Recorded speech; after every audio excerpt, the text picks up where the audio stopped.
News. రాజీనామా చేసి ఏడాది దాటినా ఇంకా ఆమోదం లభించకపోవడం ఏంటి? అసలు చైర్మన్ మనసులో ఏముంది?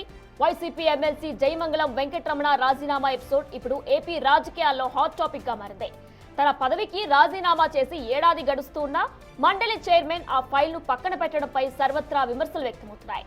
పలుమార్లు విన్నవించుకున్నా ఫలితం లేకపోవడంతో జయమంగళం ఏకంగా హైకోర్టు మెట్లెక్కారు. న్యాయస్థానం ఆదేశాల నేపథ్యంలో మరోసారి చైర్మన్ ఎదుట విచారణకు హాజరయ్యారు. అయితే నేటి విచారణలో జయమంగళం చైర్మన్ ను సూటిగా కోరారు. తన రాజీనామాను వెంటనే ఆమోదించాలంటూ విజ్ఞప్తి చేశారు. మొత్తానికి ఎమ్మెల్సీ రాజీనామా ఎపిసోడ్ ఇప్పుడు క్లైమాక్స్ కి చేరినట్టు కనిపిస్తుంది.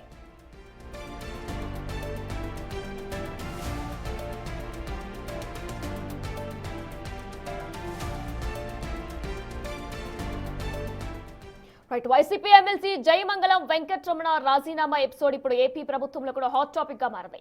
అసలు తన రాజీనామా లేఖని ఎందుకు తీసుకోవట్లేదు అనే కోణంలో ప్రస్తుతం ఆయన కోర్టు మెట్టులు కూడా ఎక్కారు. దీనికి సంబంధించిన పూర్తి అప్డేట్స్ మా ప్రతినిధి శివ అందిస్తారు. శివ, మొత్తం మీద చూసుకుంటే మండలి చైర్మన్ మోషేజ్ రావుతో ఎమ్మెల్యే జయమంగళ వెంకటరమణ విచారణ పూర్తయింది. తన రాజీనామాను ఆమోదించమని మండలి చైర్మన్ ని వెంకటరమణ కోరడం జరిగింది. తాను వైసీపీకి రాజీనామా చేసి జనసేనలో చేరినట్లు కూడా ఆయన చెప్పారు. అయితే మండలి చైర్మన్ ఎదుట కండవా కప్పుకొని మరి విచారణకు హాజరయ్యారు జయమంగళ వెంకటరమణ.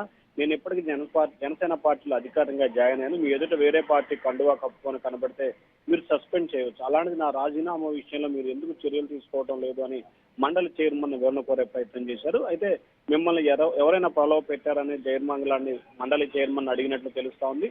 మిమ్మల్ని ఎవరు రాజీనామా చేయమని కోరారా అని చెప్పి కూడా రెండు ప్రశ్నలు ఆయన కోరారు. తనను ఎవరు బలవంతం పెట్టలేదు, ఎవరు రాజీనామా చేయమని చెప్పి కూడా కోరలేదు.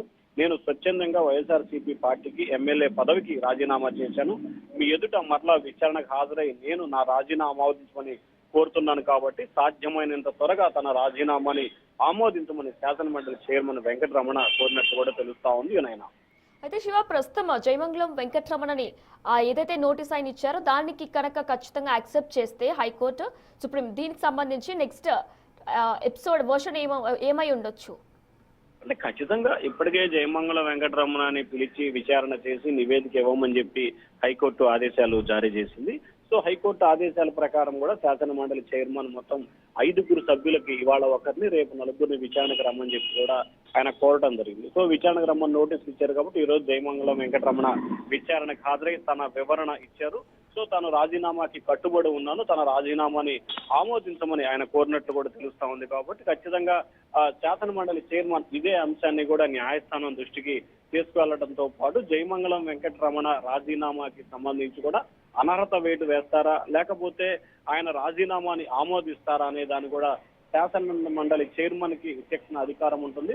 సో ఆయన అధికారాన్ని బేస్ చేసుకొని ఏ నిర్ణయం తీసుకోబోతున్నారు అనే ఉత్కంఠ అయితే కొనసాగుతా ఉంది. వినయన ప్రస్తుతం వెంకటరమణ మరి వైసీపీకి రాజీనామా చేసి ఏ పార్టీలో చేరే అవకాశం ఉంది? దాని గురించి ఏమైనా చర్చ జరుగుతుందా?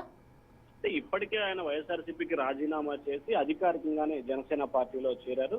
ఆయన జనసేన పార్టీలో చేరి కూడా దాదాపుగా 4-5 నెలలు గడుస్తుంది. తాను జనసేనలో చేరాను కాబట్టే తన రాజీనామాని ఆమోదించమని చెప్పి ఆయన శాసన మండలి చైర్మన్ ని కోరటం జరిగింది. అలాగే శాసన మండలి చైర్మన్ ఆయన రాజీనామాని ఆమోదించడం లేదు కాబట్టి హైకోర్టులో కూడా ఆయన పిటిషన్ వేసి విచారణ చేసే స్టేజ్కి తీసుకొచ్చిన పరిస్థితి కనిపించింది. హైకోర్టు కూడా ఆగ్రహం వ్యక్తం చేయడం, శాసన మండలికి ఫైన్ వేసిన పరిస్థితి కూడా గతంలో చూసాం. సో ఈ నేపథ్యంలోనే ఆయన జనసేన పార్టీలో చేరినట్లు అధికారికంగా శాసన మండలి చైర్మన్ కి ఇందాక ఆయన డైరెక్ట్ గానే చెప్పిన పరిస్థితి కనిపిస్తుంది. తాను వైఎస్ఆర్సీపీకి ఎమ్మెల్సీ పదవికి రాజీనామా చేశాను. సో దానిలో భాగంగానే తన రాజీనామా ఆమోదించారు. ఆ పార్టీకి రాజీనామా ఆమోదించారు కాబట్టి ఎమ్మెల్సీ కూడా రాజీనామాను ఆమోదించండి, ఎందుకంటే నేను వైఎస్ఆర్సీపీలో లేకుండా వేరే పార్టీలో చేరాను కాబట్టి ఇది సమంజసం కాదు, తక్షణమే తన రాజీనామాని ఆమోదించాలని చెప్పి ఆయన కోరినట్టు తెలుస్తా ఉంది. వినయన రైట్ శివ, థ్యాంక్ యూ.